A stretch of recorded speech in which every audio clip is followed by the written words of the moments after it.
This episode is sponsored by Day by Day Book, a guided journal that helps you navigate the ups and downs of change while creating a life you love. For more information on the classic, recovery, or teen daybook, go to livedaybyday.com. Imposter syndrome was actually first called imposter phenomenon. Now, the reason I think it's important that they called it imposter phenomenon versus syndrome is because in popular culture, it's been transformed to syndrome. And syndrome means that it's an illness, right? Like we're all sick because everybody experiences at some level if you're taking enough of a risk in your life. And phenomenon means that it's happening over and over again, and it's very cultural. It's something that involves our family systems, our professional systems, our culture, just everything around us contributes to that imposter phenomenon. Welcome to the Go Go Bistro podcast, where we dish up inspiration for women who are hungry for change and ready to make it happen. I'm your host, Noelle Van, an author, creator, and empowerment coach who spent years in corporate America helping innovators and leaders ride the waves of change with ease and grace. I now work with women to step into change and unleash the power they have to create a life they love. This is a space to let go of the fear and say yes to possibility. Whether you're contemplating a change in your career, relationship, health, lifestyle, or anything in between, nothing is off the table.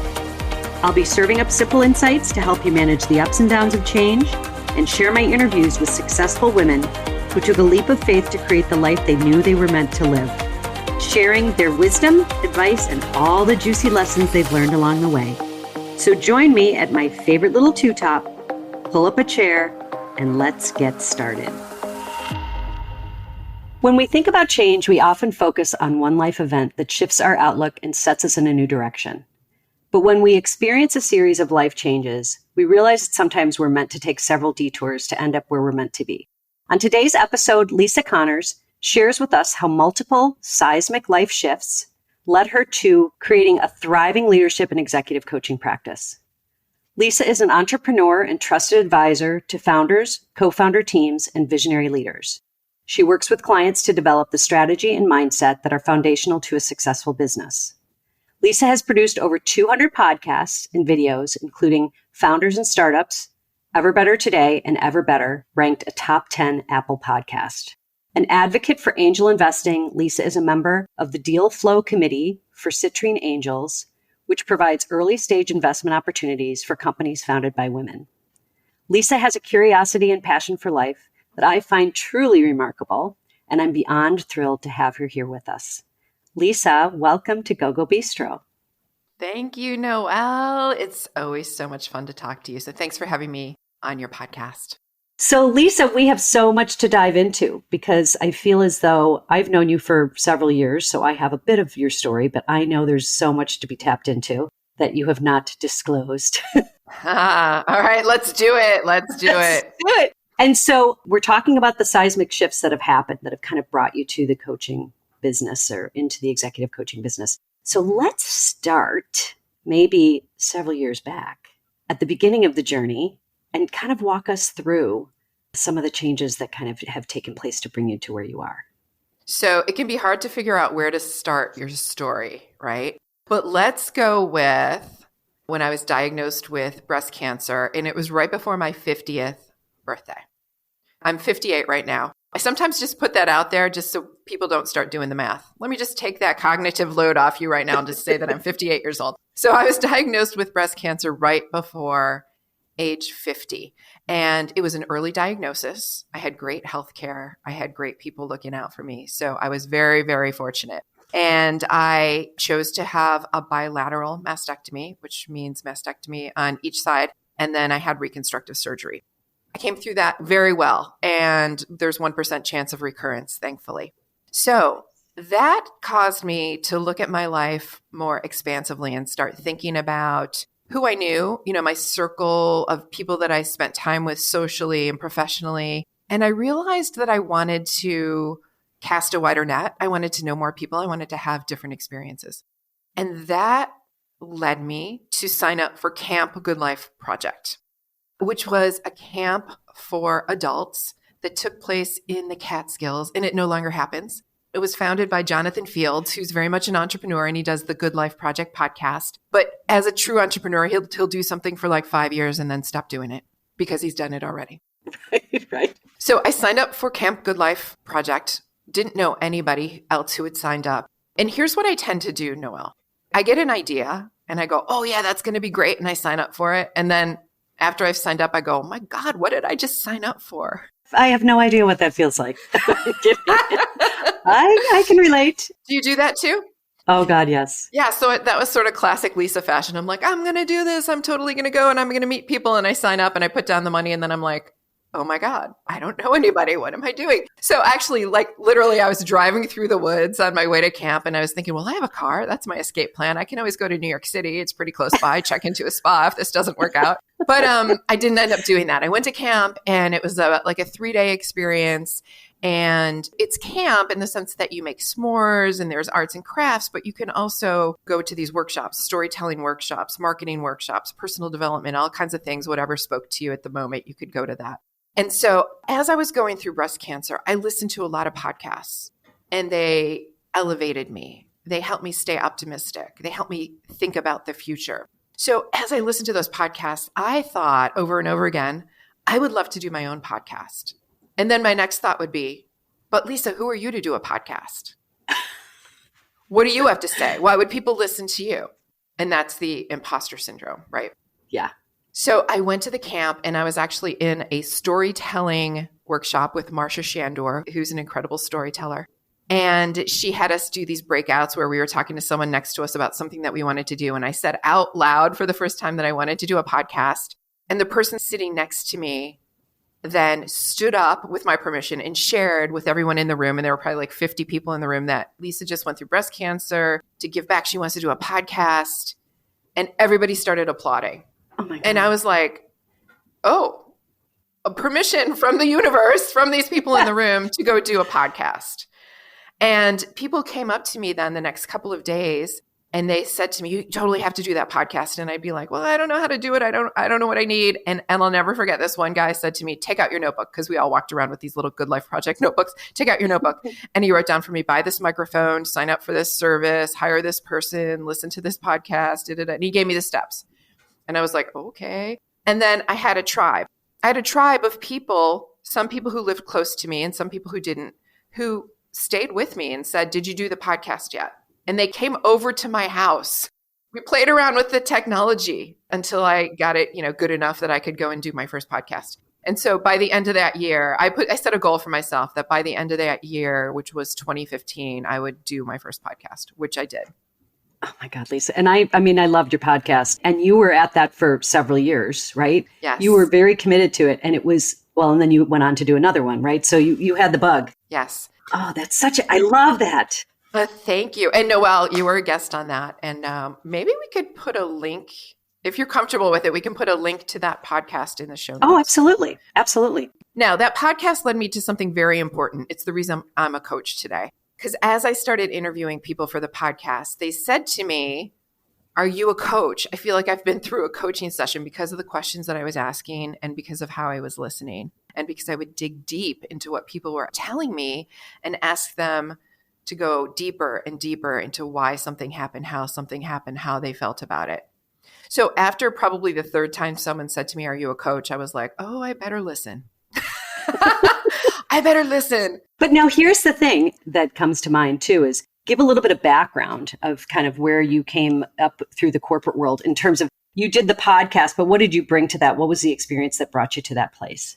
I had at that point about a 30-year career doing all kinds of things, all kinds of leadership positions. I was currently in a role as director of marketing communications for an insurance company. Don't love insurance, but I love marketing communications, public relations. I had also worked for an international nonprofit called SOS Children's Villages, where I was director of marketing and I did a lot of fundraising and celebrity partnerships. I worked directly with Angelina Jolie. I worked with Cartier. I worked with Hasbro. Super interesting experience. And I was in consulting. I was in the early stages of e-commerce. I ran a very large team that developed the first e-commerce systems for Nextel, which Nextel is no longer around, but you couldn't buy a phone online. You couldn't pay your bill online. And my team built those applications. And when I first came to DC in 1990, I did government consulting and contracting, as you do in DC. Right. Yeah, so got to know that world. I worked for the NASDAQ stock market in project management / IT, supporting the marketing teams. That was a fascinating experience. So I did a variety of things.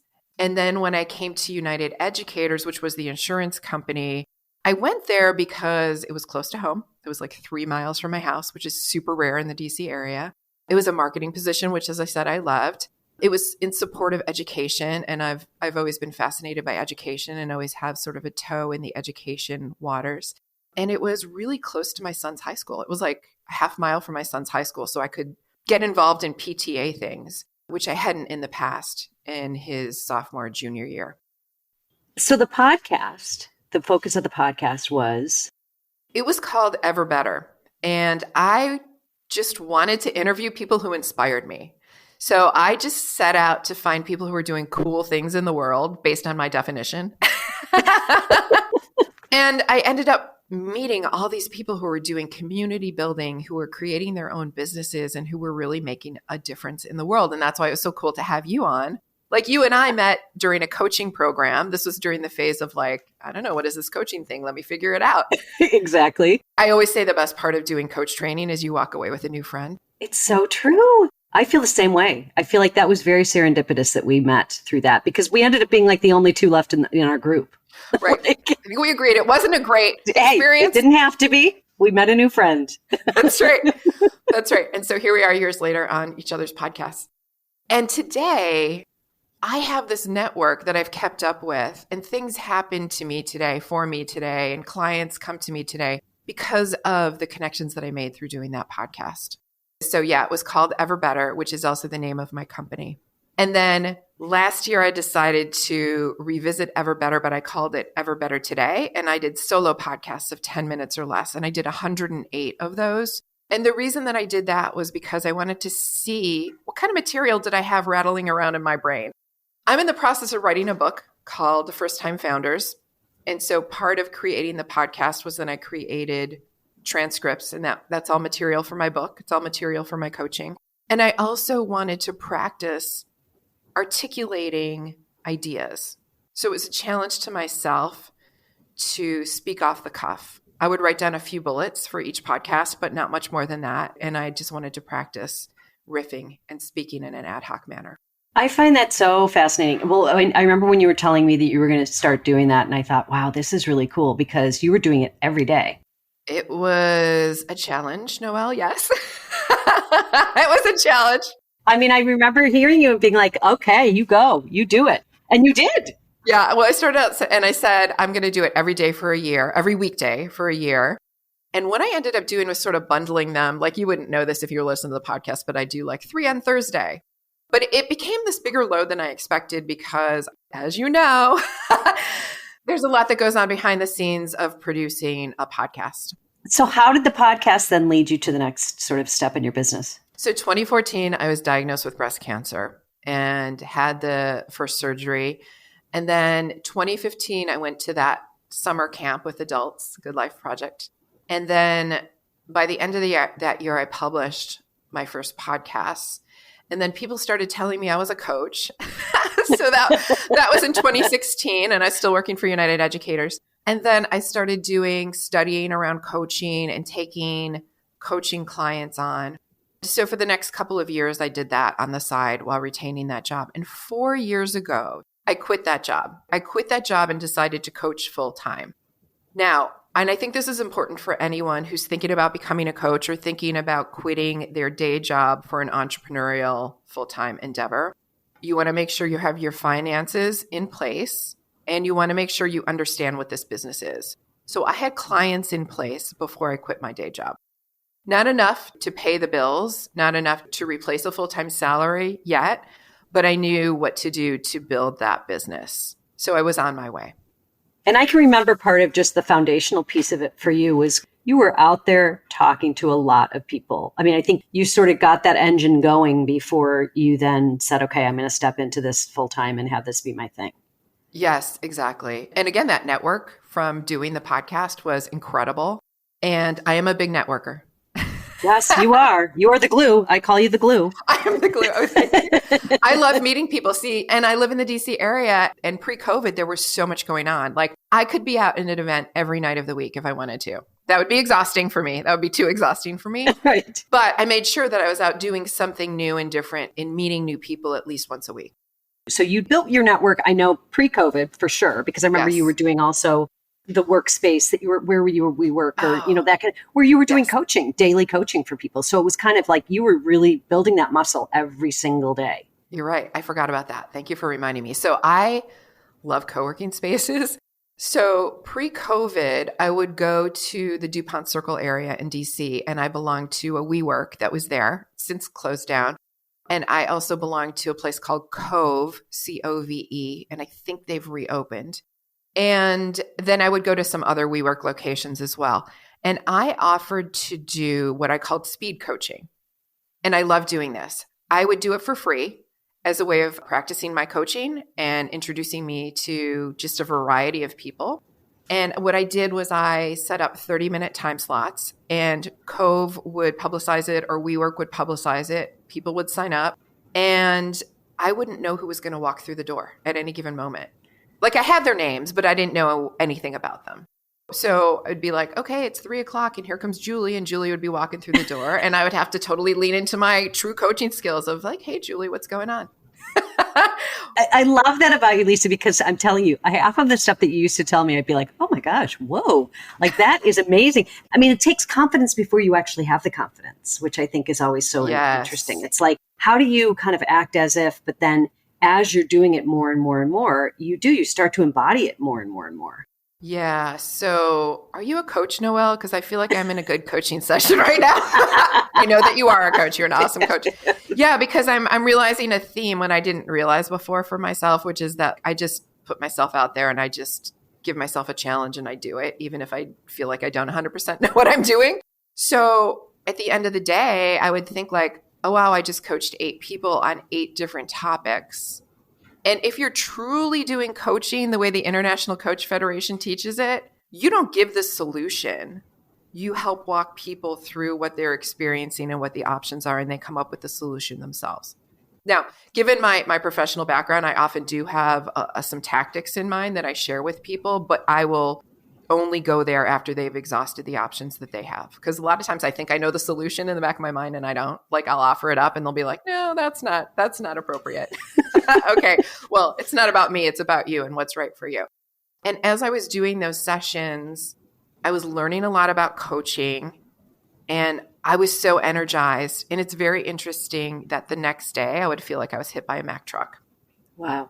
Because you were giving a lot of energy out there. You were putting a lot of energy into it, I'm sure. Yes, I was putting a ton of energy. The most I ever did in a day was 13 coaching sessions. I did 13 coaching sessions in a day. Lisa. By the way, I do this, so I did that for free, but it is something that I offered to companies, organizations. Like, this is a really good thing to offer to employees, in my opinion.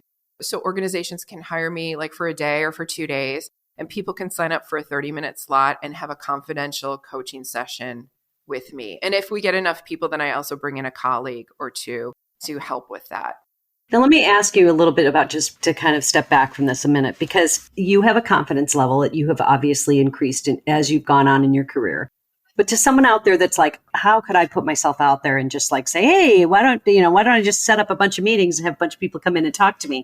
Was there anything that you said to yourself, or was there any way that kind of you got yourself motivated to do something like that made it less scary? Because I mean, everybody's different, but I'm curious. Was there ever like a time where you're like, oh gosh, okay? Yeah, let's unpack that. That's kind of fun. First of all, this is a good point because I'm talking to you at the right time about this. I have a tribe of people. I have a circle of supporters that I've cultivated, and you're one of them. So if I were having doubts about what I just signed up to do, which, we know that I do. I sign up to do things and then I go, what the hell did I do? I could text you and be like, Noelle, what did I sign up for? And you would be like, Lisa, you can totally do this. And you would like tell me why I could do it. I have several people in my life that I can count on for that. So having your supporters is super important. I think it's important for anyone who's taking a risk in life. Okay, so there's that. Then when it comes to the speed coaching thing, I was doing it for free. So part of my self-talk was like, well, if you screw it up, They haven't paid for it. Right. That's good logic. That is good logic. Yeah, this is part of practicing and getting good at what you're doing and then starting to charge for it. And then as you get better at it, raising your rates. And I think that's true of any profession. You raise your rates as you get better at what you're doing. It's like the difference between hiring an attorney who's just passed the bar and paying them a couple $100s an hour versus the partner who's been in practice for 30 years and you're paying, I don't even know what the rates are anymore, like $1,000 an hour. They're going to get more done quickly and efficiently, and they know the pitfalls. It's the same with coaching. I really approach this as a profession. I'm constantly training. I'm constantly putting myself out there and taking risks. And therefore, I charge more than I did when I first started. Well, and I think sometimes too, when you take the risks at a certain level, the bar kind of goes up, right? It's kind of like once you get one thing under your belt, then you're like, oh, I did that. I mean, I feel like it can be very incremental too. Yes. And I think our mind works that way where we can kind of get ourselves into a place where we rationalize something because we know we've done this before. I mean, maybe not at the same scale, but so you have that self-talk that helps to get you there too. Yes, totally. Another thing is I would think about how I helped people in the past. So if I start having negative talk, which I would, like, Lisa, who do you think you are going in and just coaching these people who you've never met before? Then I could say to myself, well, remember how you helped this person and that person and the other person? Like if you hadn't been there for them, they would not have gone and done this thing. They wouldn't have changed their life. They wouldn't have gone into that career that's been really helpful for them. Right. So I also knew from experience that I was able to help people. And can we talk about imposter syndrome for a minute? Yes, absolutely. Imposter syndrome is top of mind for me today because I did a webinar for a group of entrepreneurs last night, and it was about imposter syndrome and how to overcome it. One of the things that I learned in preparing for this was that imposter syndrome was actually first called imposter phenomenon. And there's a big difference. The first study came out in 1978 by two women who are PhDs. They were having conversations with women at Oberlin College, and they were seeing this theme of these women saying, I think I'm going to get found out. I think I'm going to get kicked out of this academic program. I have to work so much harder than everyone else in order to write this paper, or it's going to be discovered that I'm not as smart as people think I am, or as people tell me that I am. So they were hearing this over and over again, and they sat down and wrote an academic paper, which was published in 1978. Now, the reason I think it's important that they called it imposter phenomenon versus syndrome is because in popular culture, it's been transformed to syndrome. And syndrome means that it's an illness. Right. Like we're all sick because everybody experiences at some level if you're taking enough of a risk in your life. And phenomenon means that it's happening over and over again. And it's very cultural. It's something that involves our family systems, our professional systems, our culture, just everything around us contributes to that imposter phenomenon. And I would definitely feel imposter phenomenon as I was going into a coaching session. And sometimes I still do today. Like I went into that webinar. Here's what I did again, Noelle. So it's 2023. I was asked to do this webinar to this group of entrepreneurs. Love speaking to entrepreneurs, love working with entrepreneurs. And I'm like, yes, no problem. When are we going to do that? Got it on the calendar. And then I thought, what? What did I just sign up for? What do I know about imposter syndrome? Okay. And then I stopped myself. I said, Lisa, it took me about 30 seconds. But I think you can gauge your progress in life, professionally and personally, by how quickly you catch yourself with regards to negative self-talk, imposter syndrome kind of talk, and then work your way out of it.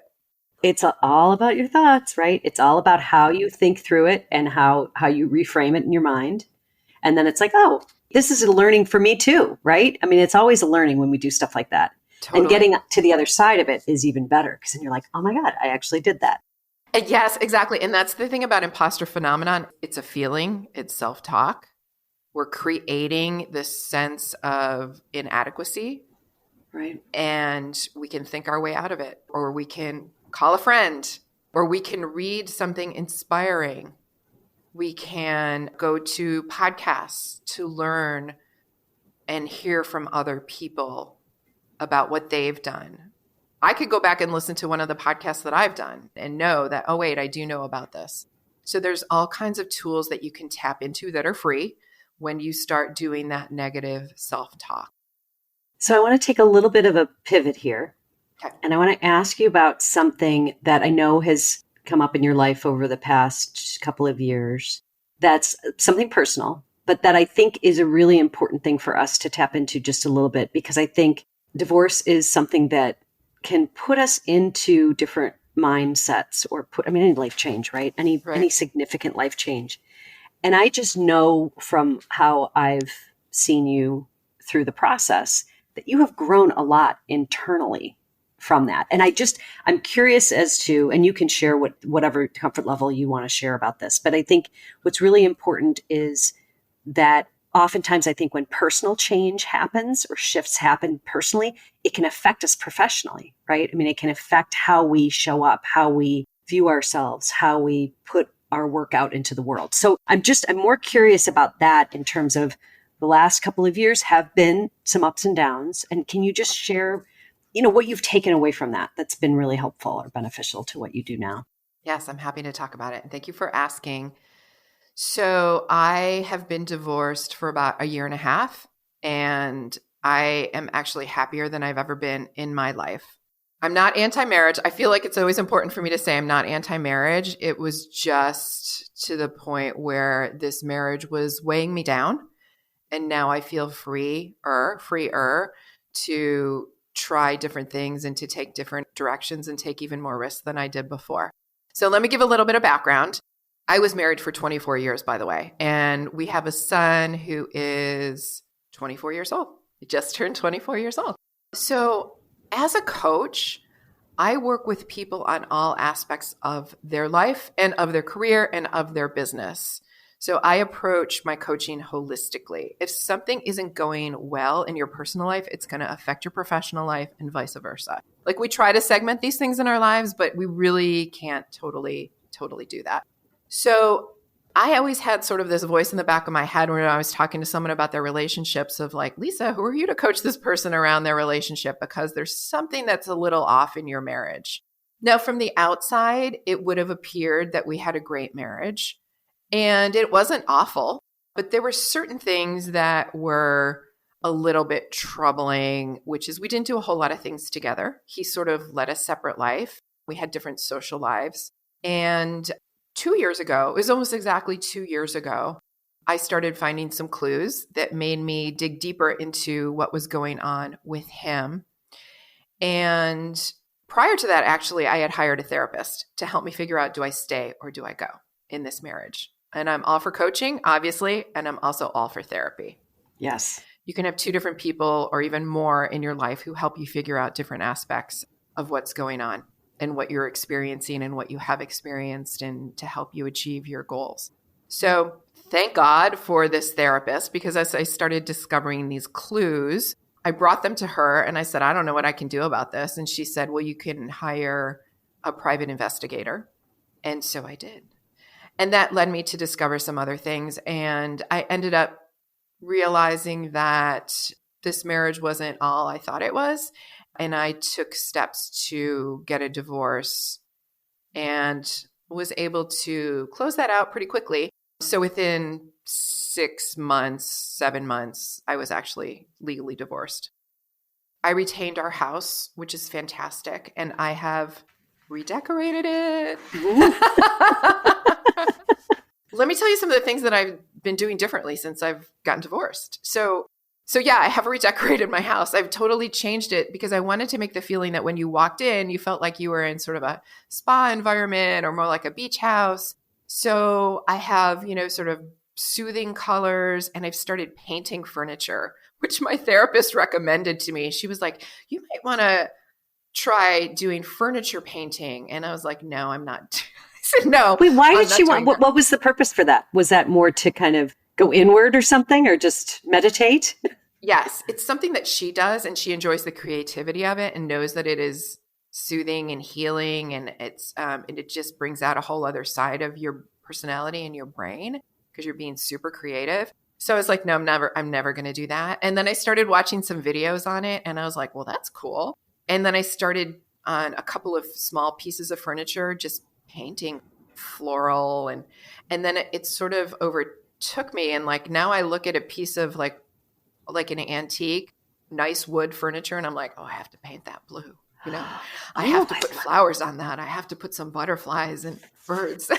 Here's the hidden thing from that I take away, because when you were showing me what you were doing, because you were showing me the dresser, to me, that speaks to you coming into kind of your own, right? You were making the space that used to be something that was shared. It's your space, but also just was your creativity. You were putting in your own creative, I don't know. I just feel like that was a pivotal thing for me to see, because I was like, Lisa, this looks great. And you were showing me the whole room and everything. And I thought, well, you know what? There is something about taking a space back and making it your own, because I think you do that in your life in so many ways. You're very independent, but I think that personal change like that can kind of shift us internally in ways that you don't even notice it or expect it.